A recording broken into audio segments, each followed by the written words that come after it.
We're so glad to have with us Karen Richel. She's an accredited financial counselor. She's with University of Idaho Extension, and she's been doing financial literacy education for a long time. She's also a certified money coach. So, with no further ado, take it away, Karen. I will do it and I'll share my screen with you so everybody can see. So I will tell you that these challenges kind of came to me. I have epiphanies in the middle of the night, and I can tell you exactly when this one came to me. It was December 14th at about 2 o'clock in the morning, and I stumbled across the idea that it would be just a really good idea to reach the masses with challenges.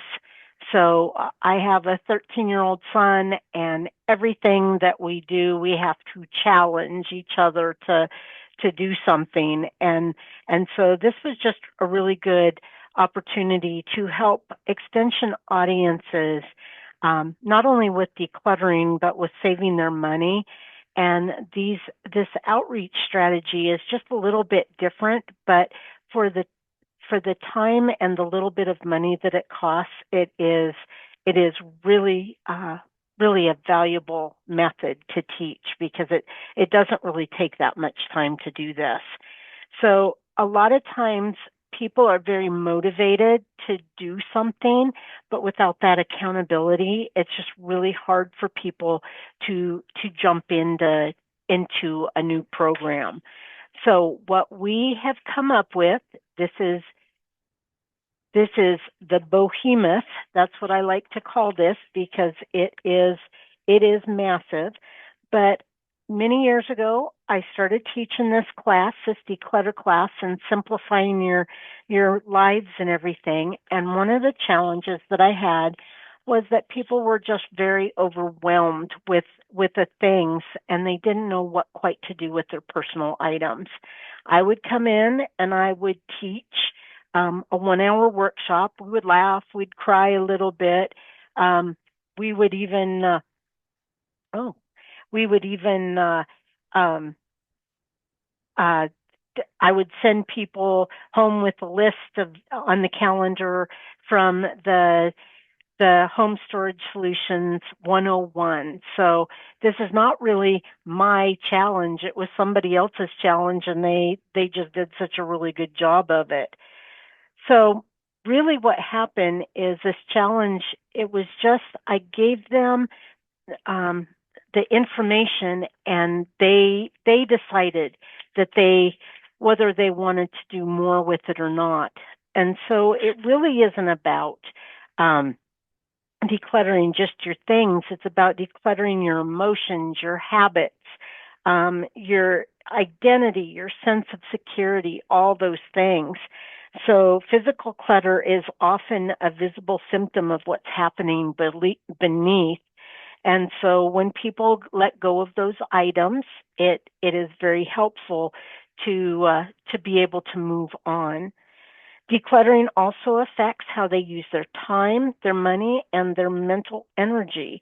So this is it covers all the bases here. So how it started, again, it was just a wellness class that I had and for mindful living, and people came in to organize their homes, and pretty soon it became this thing of they realized they needed a little bit more. And the accountability part is so important on this because people will not continue to do their things if there's not some sort of check-in. So there is a group check-in, a prompt, or a group expectation that helps them move through. It also creates a sense of community or experience when people share it together. So this accountability shifts to focus from perfection to progress. I have a rule that we start where we start. We don't feel guilty for something that we haven't done. We just do it. So I always ask the question, why 52 weeks? And it's because 51 isn't long enough and 53 is too long. We all know that a big weekend declutter challenge rarely lasts. And so with 52 weeks, it allows us to be able to make a change. So smaller weekly challenges that usually have 5 to 7 tasks are very, very helpful. When life gets in the way, those big plans are often postponed, which can lead to that frustration and giving up. So if you think that you're going to have to do the challenge all in one day, we don't do that. So with the Declutter Challenge, I have the 5 to 7 tasks. I have community events that are related to decluttering. I have helpful tips. I have personal stories. I am the clutter queen of all time. So I have personal stories of encouragement that share laughter and everything else. We have team collaborations through an elite declutter crew Facebook group. You have to be on the challenge to be in the Facebook group, and random motivational organizational prizes for completed check-ins for each month. That is the rule. You have to check in at least once a month. You don't get to stay on the challenge if you're not actively participating in it. So no collecting clues. You have to actually be giving me the feedback that you're doing something. So if you don't feel like the clue that I send you that week, that is fine. You work on the clutter that's calling you. So there's absolutely no guilt. There's there's no being behind on any of the clues. So weekly challenges really help with the barrier of getting started, because oftentimes people don't know exactly what to start and how to move forward. And so this is a really good, it's a week by week program. We start with a drawer. We start with a closet. We start with a mindset, really truly just getting rid of that mindset of why why we keep what we keep. One of the strengths of the Declutter Challenge is that it doesn't require any special tools. So participants, they don't need to go and buy storage containers. They don't have to buy labels. They don't have to do anything like that. They just start with the really simple clues to start out with. On top of that, like I said, we do start where we start. If we miss a week, if we start late, you can start in the middle of the Declutter Challenge. Right now, I have Utah participants that have started joining us, and they started in the third week. And that is absolutely fine because we round it about and get all of the clutter clues all taken care of. We even have breaks during the clutter challenge. So I will give a free week in there somewhere because they've been so good. So one space, one win. We celebrate all of our victories because they are all victories, and we build one step at a time. And so each month, participants complete those accountability check-ins, and those are really important. Um, Really, these check-ins are just to reinforce the progress that they've had. So they can check in either by a Qualtrics form that I have. When I first started this challenge, so honestly, when I first started this challenge, I figured that I would probably have 20 people to start out with, and that the challenge would be done by January 14th. I'd probably get people for 2 weeks. My first year, I had 276 people sign up and complete the challenge. So it really does work, and the reason why is because it's that constant communication. We've almost built this weird little community where I have clutter veterans that they have been through the clutter challenge for all the 3 past years, and they just keep going with it. So people stay very engaged. Um, we reinforce this by feedback, that very positive feedback. Um, I have one veteran declutterer that she said something, I couldn't part with this treasure last year, but I was so ready to let go of it this year. It really is a process.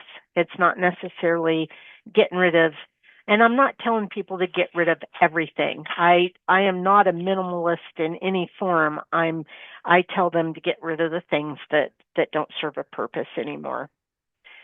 So we do get rid of clothes that don't fit any longer. We get rid of papers that no longer matter, that kind of stuff. But really we go much deeper than that. We get into that guilt, that overwhelm, that decision fatigue that is so pertinent to the stuff that we have.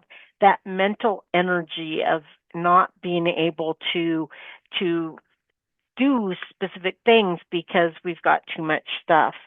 One of my favorite stories comes from a crewmate who really does struggle with letting go.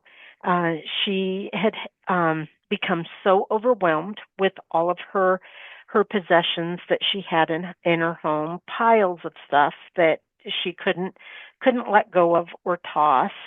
She honestly became very imprisoned by her things, and she did not like it when company dropped by. She didn't accept company at her house, and she said that when visitors or repairmen came along, she would she would become terrorized by the knock of the door. And she shared that because of this challenge and the encouragement that she received every single week, she was able to host her long-standing women's group at her house for the very first time in many years. She said that she has known these ladies for decades, and when it is her time to host or her turn to host, she always meets them at a coffee shop. But because of this challenge, she felt she felt very comfortable, and she said the lady said that it was just a cozy house, and they were so impressed with her home.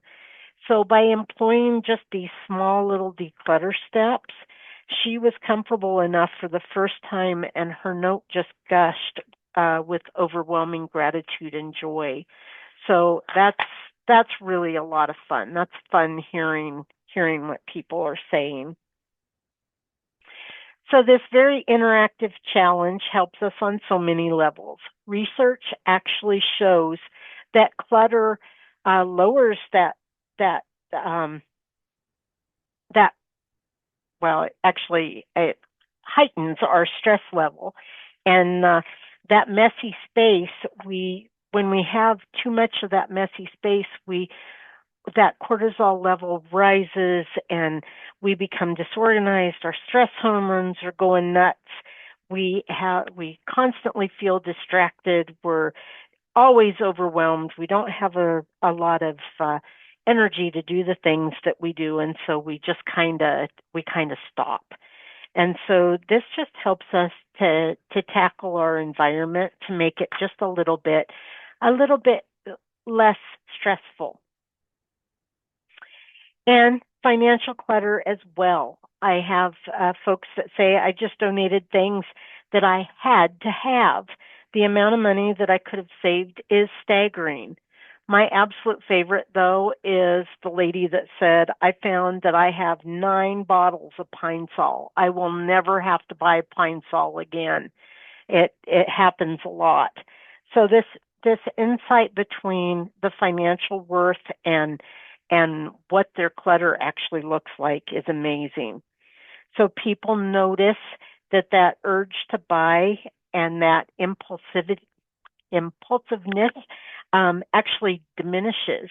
We have a lot of clutter mates that come in and tell me that they can't go to craft shows anymore because they know that if they go to a craft show, they're going to find something that they really don't want to say no to, but they don't want it either. And it really is that small intentional step in decluttering that can lead to a surprising change. One participant said that she started with her junk drawer and ended up going and paying off her credit card bill. Has that ripple effect. This really isn't a solo journey either. So our crewmates, they walk right alongside every step of the way. So each week, participants share their wins. They collaborate with their progress. They tackle challenges. They give feedback. There's peer-to-peer counseling that goes on in here. I've noticed with our Facebook group, it's fascinating to me because one of our veteran crewmates started answering questions to brand new crew members, and it was wonderful because she was spot on with this. And so it's just really fun to be part of a community, a supportive community that has a very intentional goal here.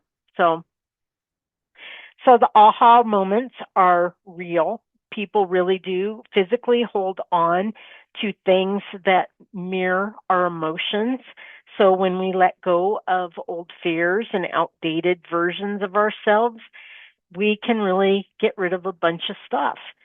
So, just in the 3 years of challenges, we have had over 328, and now this year we have ballooned with the number of declutter um, challenge participants. It's wonderful. So it just as up to last year, we had over $400,000 worth of stuff that was donated or sold. We've completed 3 challenges, and so far in 2025, so on day 27 of January, so far we have 1,489 active declutterers that have that it has made its way not only nationally, but I even have some international people that are on this challenge this year. And they have donated and downsized, decluttered, and everything else over $86,000 just in the first 27 days of January. So that is pretty impressive. I'm really thrilled for this, and I'm going to tell you all how to get involved in this. So not to worry. So, as a money coach, one of the things that I do is I don't always focus on the numbers. I help participants actually explore their priorities, their goals, and their core values. So, decluttering becomes more than just tidying up. It transforms into a powerful tool to actually have better financial empowerment. Um, we become very intentional about the things that we're doing, and we practice intentional living, living with less excess, aligning actions with values, and making room for things that genuinely support financial and personal goals. So the unexpected outcomes are great. One of my favorite things is that families get involved in this. I have husband-wife teams that are involved in it. I have kids that have joined the declutter crew. Um, what I absolutely love is reports of family members that have called and said, "Your house, our daughter-in-law's house, is stunning. How do we get involved in this?" I've actually had people that have suffered from hoarding that have been in the challenge, and they have joined in with that. The letters that I get really do bring tears to my eyes. One gal inherited her friend's home after she passed away, and when she and her 2 friends went to start taking care of the house, they found a secret about their past friend, and she had pockets and pockets of stuff all the way through her house. They have cleaned this house. She has been in the declutter challenge for 2 years. This year she's doing it for her own house, but she was doing the declutter challenge for the first 2 times so that she could downsize her friend's house. And so she was going through dumpster loads and selling things and uh, going through the whole process. So it really does get a lot of people involved. It really is not about the minimalism. I have 3 P's that I tell everybody to work with. I tell them to work with purpose, pleasure, and priority. So with purpose, if it does not have a function or serve a meaningful role in your life, if it doesn't give you joy, if there's no pleasure from the stuff that you have, and priority, if it does not align with your goals and the things that you're trying to focus on, if the answer is no to all of these, It's time to let it go. And this framework really does make decluttering simple, intentional, and it really does line up with your personal and financial well-being. So tools and tracking, what I do with this, like I said, I have a Qualtrics form. It really is. Now, when I set down to do this, we always want to do kind of a train the trainer because there are bits and pieces to this and elements to it. But once you get the flow of it, it all starts working. When I first started this, I did not have a Qualtrics form, and I would come in to 200 plus emails every day, and that was a lot. So now the Qualtrics actually kind of helps me with that, keep track of everything. Um, I give points. I give clutter points for everything that people are checking in for. So they check in for their special story. They check in with a tip that they might have. They might even check in with a question that they have about their clutter or something that's going on. And the last two things are I want them to tell me how many bags, boxes, or things that they've donated, recycled, or trashed. Then also I want them to let me know if they have exercised. We put the exercise or the wellness element into it in the second year, and that has been very helpful because people are starting to exercise and declutter their mind.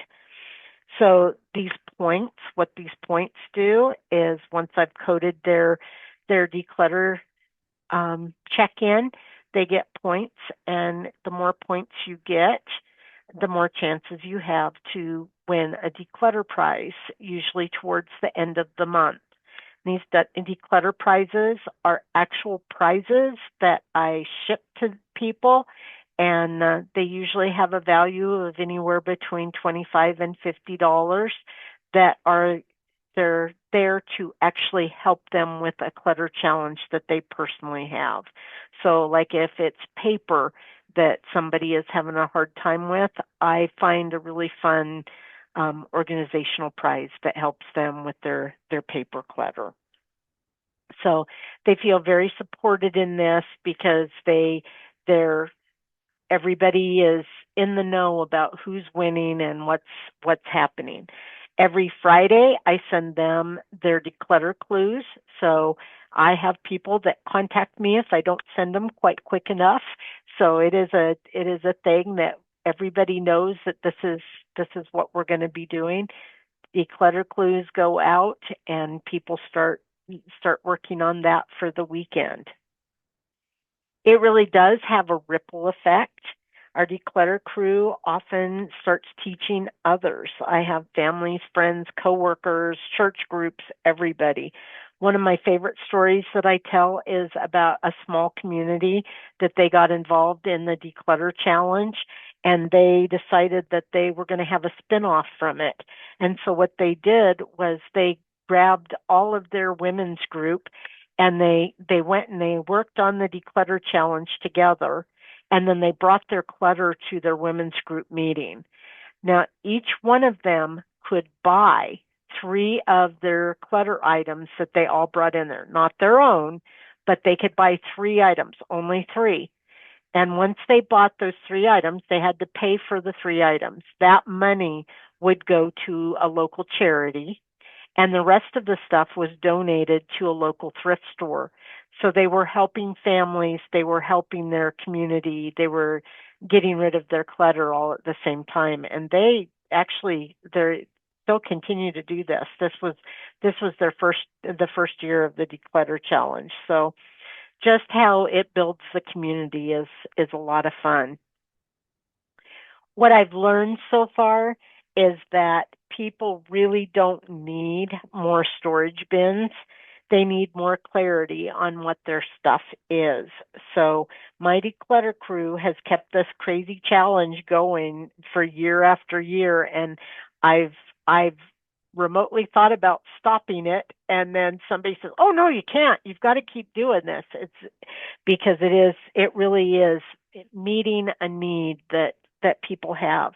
Generally, with my declutter crew members, I usually have veterans that come back, but not all of them. Some of them feel good about their clutter challenge and move on and do other things. But I usually have about 25% of the folks that come back, and all the other ones are new ones that are coming to try to do this. It really is a focused one-time effort that frees up space. So whatever they need to do, whether they need to stop or whether they need to continue on, that is really great for this challenge. So right here, we're going to stop for a second. I'm going to ask you guys to do your own declutter challenge. And we're going to just pick one small thing that you can quickly declutter. So it can be your phone, so your cell phone. It can be your desk, your purse or your bag, your wallet, your digital files, or even a mental to-do list if you have your to-do list on your table. So pick one, whatever you want, pick one. And give you a second here to find one. I'm getting my clock ready here.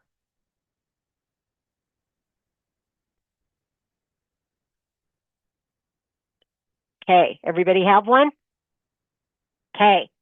Now, we are going to look at our purpose, pleasure, and priority of these things. So participants need to review their items. So like with a cell phone, I want you to pick something on your cell phone, whether it's your apps, whether it is usually your apps, in your purse, if there's stuff in your purse, if it's your to-do list, what has purpose, pleasure, and priority. I'm going to give you 3 minutes, and you need to think about if it serves a purpose, if it brings you pleasure, is there a priority? Is it meeting a priority? And are you going to keep, donate, or share, trash, or recycle? So for the apps on your phone, if you don't use your apps, I go in and do my game apps a lot. So I'm going to give you 2 minutes to come up, and timer starts now.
Here's my email address. If you would like to sign up for the Declutter Challenge for your state or your family or whatever, you can sign up, and all you have to do is you just need to send me your name, your full name, your first and last name, and your email address and your zip code. Those are the things that I need. Laura is already in my declutter challenge. And so go ahead and send those things to me, and I will be glad to put you in there. I send you a welcome letter. I will get you all set up for this. After you've been in it for a little bit, then that's when we kind of do, just so you can see all the different components and everything and kind of what I'm doing. Then afterwards, what I would do is I have all of the clutter clues that I would be able to share with you. I'll teach you how to do all of it. But when I sat down with Utah and started showing them all of the things, her eyes got bigger and bigger. And part of that was because I'm so used to doing it, it's not overwhelming to me anymore. But if I throw you in, I don't want you to be overwhelmed. So yes, you send your name, your email, and your zip code to krichel at uidaho.edu. It's the little link down here at the bottom. And I'm going to tell you a little bit more about Broke January too. And this is not a new thing in my money coaching. I use broke months for money coaching a lot. And basically what money coaching does is, or what the broke month does, is it basically just resets how people spend their money. It resets it, revamps it, and re-energizes your finances. So honestly, when I first started this epiphany came right with the declutter challenge. Really what it came down to is that in January, this is when we start seeing all of our bills from Christmas. This is when we start seeing our taxes, all of these different things. And so people have to kind of scale back on their everything that they're doing. And a lot of times many people they don't. So we have gifts, we have travel costs, we have homeowners insurance and taxes and all these things. So I do the Broke January month, but I also do another one for tax season, and I do another one in the fall for holiday expenses. So the broke months, they're not a new idea. They really are just about helping reset your finances.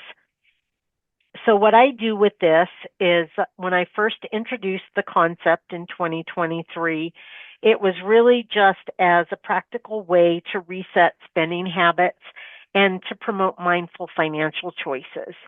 Participants commit to a month of cutting unnecessary expenses and focus only on essential bills. So they pay rent, utilities, groceries, insurance, the stuff that keeps the lights on and food in your tummy and a roof over your head. They modify, they cancel, or they adapt their necessary evils.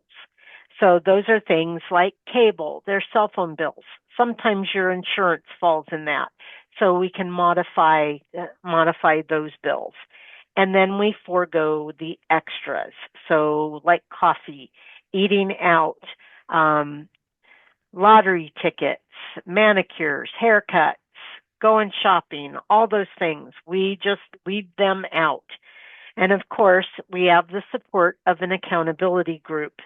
We track their savings and they gain insights to their spending patterns, which is really important to ensure that all of the participants stay on track. The challenge actually is recorded weekly. So what we do is we have weekly Thursday night meetings.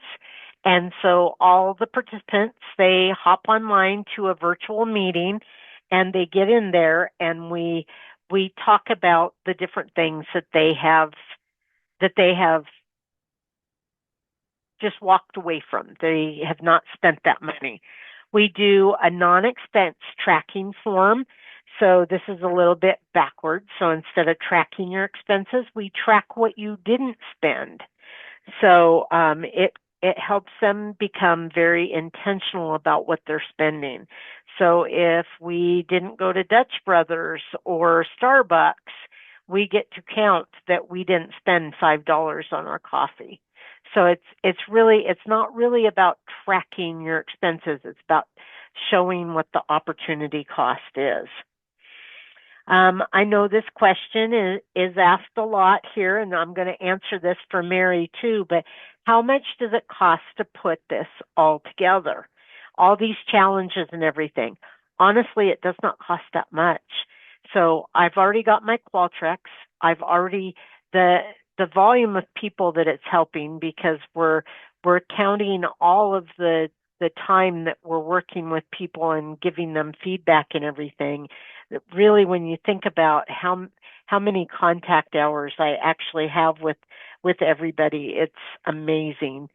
But to supply these challenges and the prizes, it really isn't that much. Most of my prizes, they cost anywhere between $25 and $50, and I do them about once a month.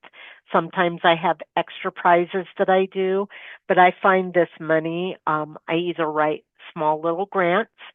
The county actually loves paying for this challenge because of how much money it's actually bringing into the community with everything, the donations and everything.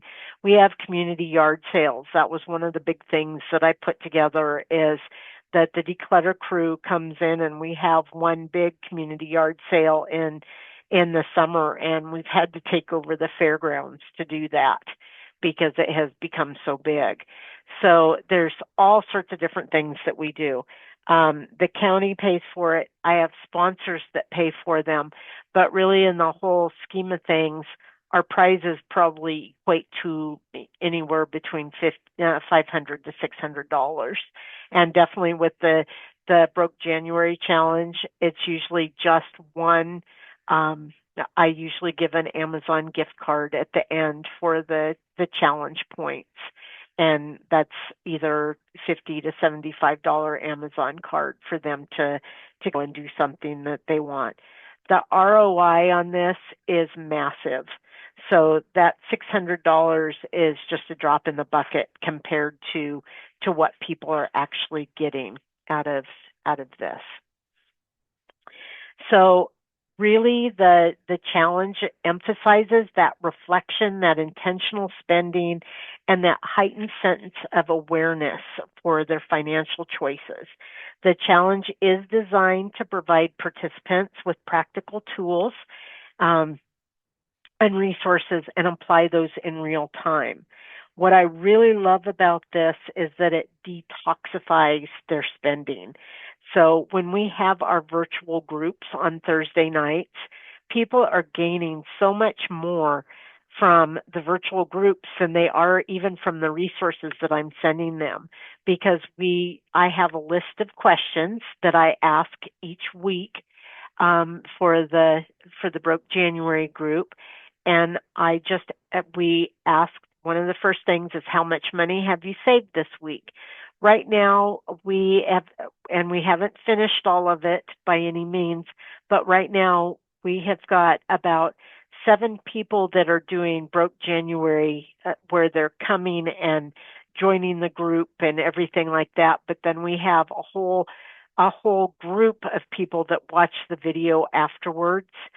Right now we're setting at about $1,700 that these few little people, we're not even done with it yet, so we'll have much more than that at the very end, that have saved over this time. We talk about the step down principle. We talk about leaked spending habits. We talk about mindful spending habits, all the different things. It really is immersive how we do this, so that people are thinking about long-term goals and how to keep going forward.